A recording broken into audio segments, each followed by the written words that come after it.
So it's not explained if you don't speak Russian. You want a red carrot. Why red carrot? This Markovin, it's basically a carrot. It's translated like carrot guy.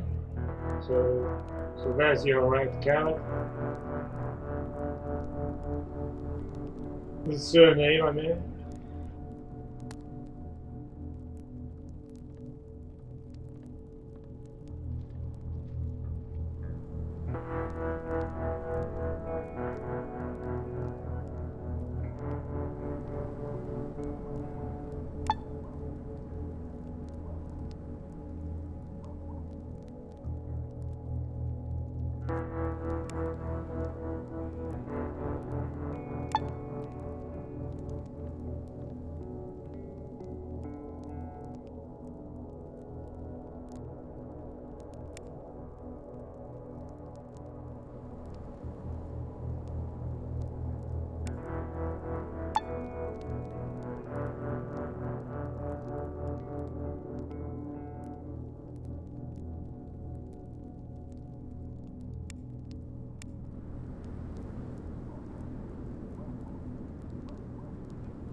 At this point, the game feels kind of railroaded. You know, you don't have much option. You just go, get an assignment, and fulfill it with no options, basically. Get back, blah blah blah.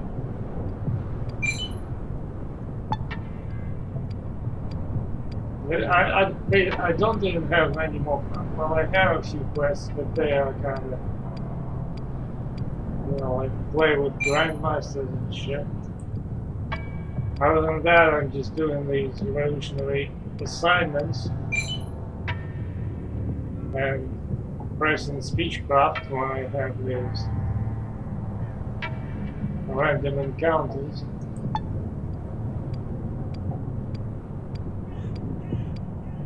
Not an exciting gameplay, I must say.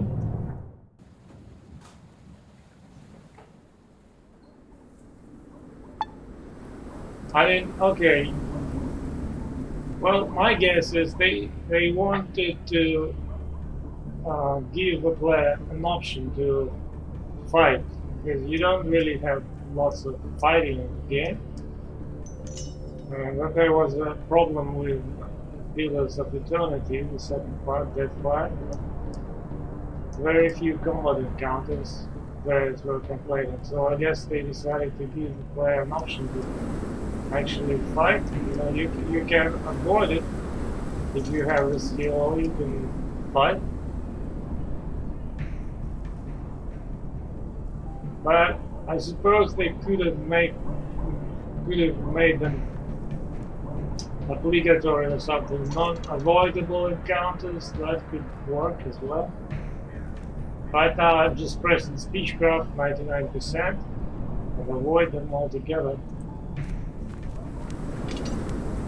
I mean, there are unavoidable encounters in the wilderness when you face mutants or dogs. You cannot use speechcraft on them, so I have to fight those.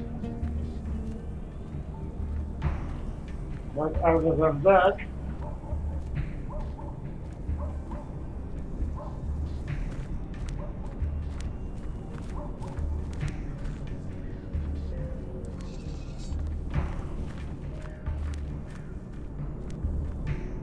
so there was this fancy chick.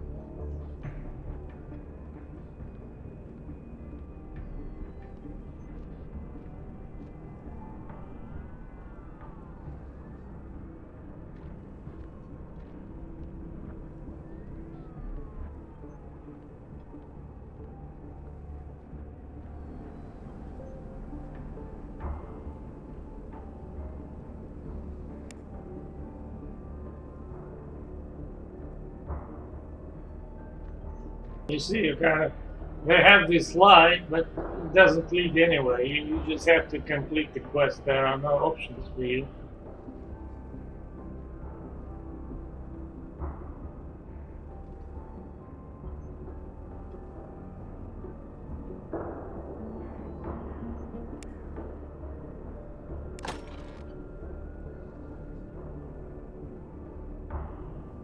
You have this feeling like I had in Pillars when the main character was talking to the gods. You know, just a bunch of options.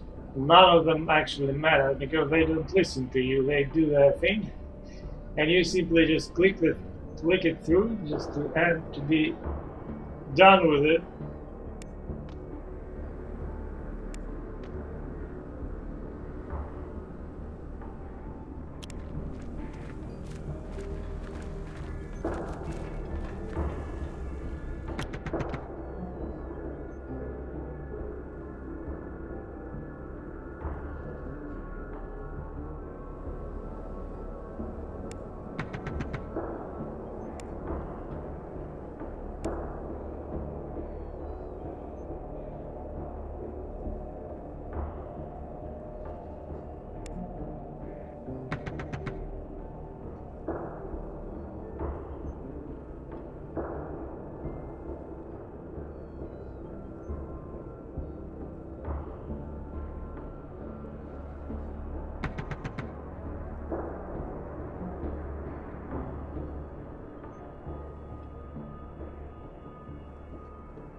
You carefully descend into the secret passage, closing the hatch behind you.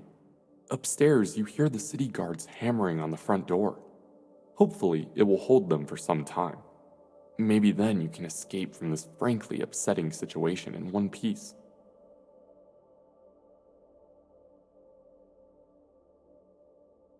You advance, clumsily navigating all sorts of rubbish, pipes, support beams, and other obstacles.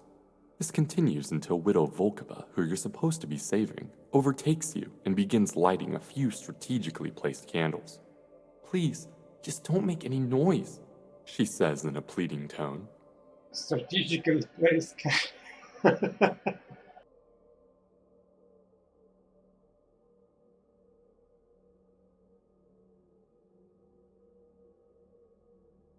As she's about to speak, Volkova is interrupted by what you most feared. The hatch behind you begins to rise. The cops finally broke into the house and after a hasty search, found the coveted secret passage. You rush around the room like a headless chicken, looking everywhere for decent cover. Unfortunately, you're not quick enough. The beams of multiple flashlights hit you in the face and several huge machine gun-wielding cops jump down. Judging by their foul language and orders to halt, you have been spotted. The guards consider your words for a moment, but it looks like your ruse worked. "Is that right?" "Who sent you, huh?" asks one of them, most likely the squad commander. A disapproving murmur ripples through the cops. It appears the police and Trudograd security services aren't the best of friends. Despite this, the policemen lower their weapons. "You good-for-nothings are always sticking your nose in our business," mumbles the commander as he holsters his weapon. "Fine. Deal with her yourself." Cursing softly, the guards crawl back out through the hatch. Volkova points out another inconspicuous hole in the ceiling.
I don't know this word. I mean, Gilash, yeah, I guess they used it to, it's easier to pronounce maybe. Basically what it is, it's a piece of meat uh, baked into what it's called, a dough.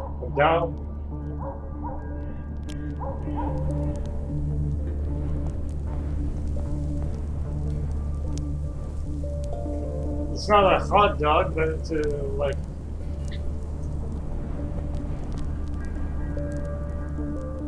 I don't think they make them nowadays. Well, at least they are not that popular as they used to be.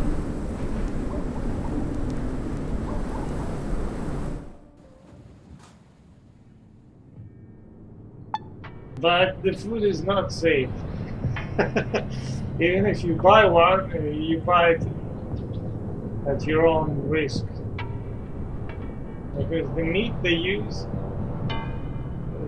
the origins are unknown.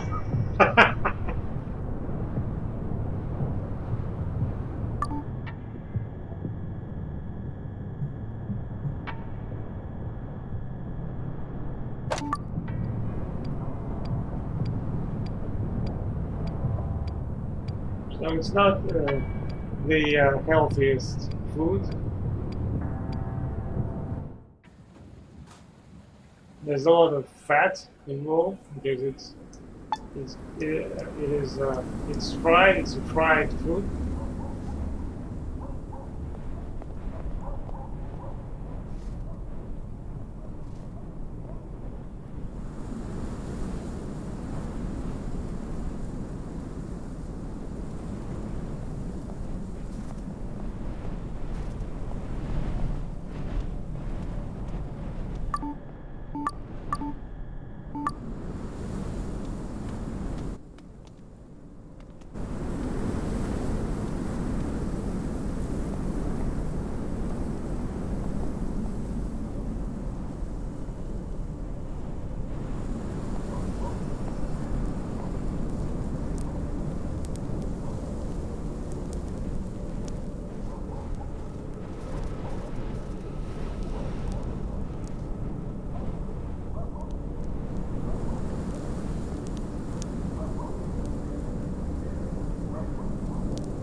You follow your guide out of the village and onto the open steppe. The blank, snowy canvas, which seems to stretch to infinity before you, gives you mixed feelings. On the one hand, it makes you recollect challenging the wasteland 2 years ago near Krasnoznameni. On the other, your time roaming Trudograd's narrow and twisty streets has left you with an anxiety bordering on agoraphobia at the sight of this vast and pitiless vista. Shivering from the chill, the gravedigger moves towards the black grove looming on the horizon. This is where you will find the treasure of Professor Goryachev. It looks like quite a hike. Maybe you should find a way to pass the time.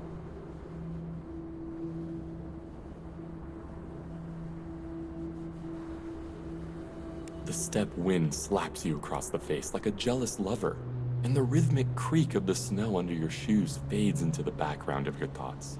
This meditative state isn't interrupted until you reach your destination, a lonely copse of trees out in the middle of the steppe. Silence reigns in this lonely arbor, where the tall tree trunks deny the raging wind access to the sleepy shelter within. Before you've even taken a step, the gravedigger speaks up. The going will be much easier from here. Snow isn't deep, and the trees keep out most of the wind.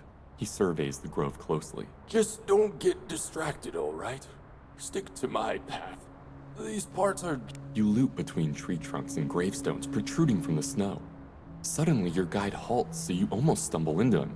Hold up. There's someone there, he says in a tense whisper, and points to a linden tree near the path. More precisely, he points out a dark silhouette, partially hidden behind the massive trunk. No matter how hard you squint, you can't. You cup your hands around your mouth and shout, "Hey! Hey!" But only your echo replies.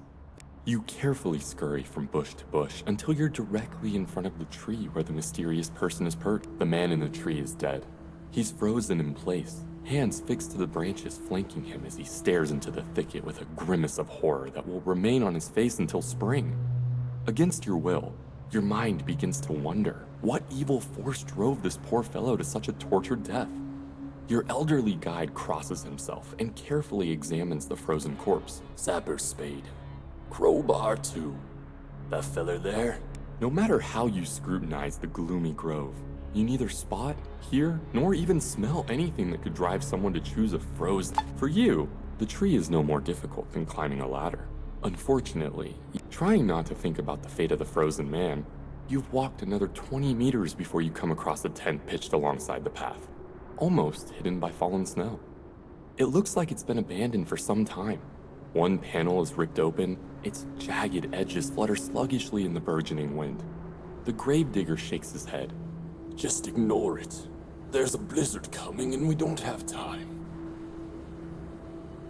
Deciding not to waste any more time on the tent, you continue on your journey. Your guide's mood seems to have improved somewhat. We're almost at this grave of yours now. It's just beyond that hillock. The elderly fellow apparently doesn't realize that he's here to exhume a corpse, not honor its eternal memory in your company. You're thinking how in all your time in the wasteland, you've never seen anything like it. Puffing out its chest and hairy, drooping cheeks, something like a tall, skinny gorilla is loping towards you. That is, if gorillas had dirty white fur, jagged tusks, dimly glowing cat's eyes, and spiraling horns like a ram. Completely silent, which makes it even creepier, the creature shambles right on up to you, then turns to your elderly guide, the gravedigger. Fixed in the mutant's glowing gaze, the old man's mouth hangs open a bit, and you don't know what you expected, addressing the beast like it was some Trudegradian thug. But the mutant looks as if it understands and is now pondering your words. But this moment of confusion doesn't last long. The creature snorts in annoyance and raises one horrific paw to strike. The monster's weighty paw descends right at you, but the blow never connects. Instead, the horned cousin of the legendary Yeti picks up your aged guide, the gravedigger, and ignoring his protests and cries, lead-colored clouds are gathering above, and the snow is falling in thick gusts, threatening to cover the retreating monster's tracks. Soon, the landmarks you've been following will also be obscured. You will yourself to set aside. Cresting the hillock, you find a shallow glen. In the middle of this space, a shoddily lacquered cross protrudes from a snowdrift. Marina Goryacheva. She died as she lived. remembered by few. You read the text on a laminated plaque. The old professor is many things, but romantic is off. Little by little, you pack away the frozen soil. The hole grows a bit deeper, and a bit deeper still. Despite the cold, you're completely drenched in sweat when a nasty yellow something appears at the bottom of the pit. With a joy you never expected to feel at the sight of rotten wood, you realize you've reached the coffin. Now, you just need to. You instinctively flinch back as the lid comes free, but no fetid miasma rises from the coffin. All you find is a desiccated skeleton, still clothed in rags stiff with cold. But not everything in the box is withered and freeze-dried. Wrapped in several layers of cellophane and adhesive tape, you see a magnetic keycard marked with the inverter logo. Tucking the keycard safely away in a secret pocket, you suppress a sigh of relief. It's not time to relax just yet. You still have a couple hours work ahead of you restoring Mrs. Goryacheva's resting place. Only after paying a last tribute to the keeper of the key do you set off, muscles aching and breath nearly spent. The blizzard passed as unexpectedly as it started, so you make for the gloomy high-rises of Trudograd, clearly visible on the horizon.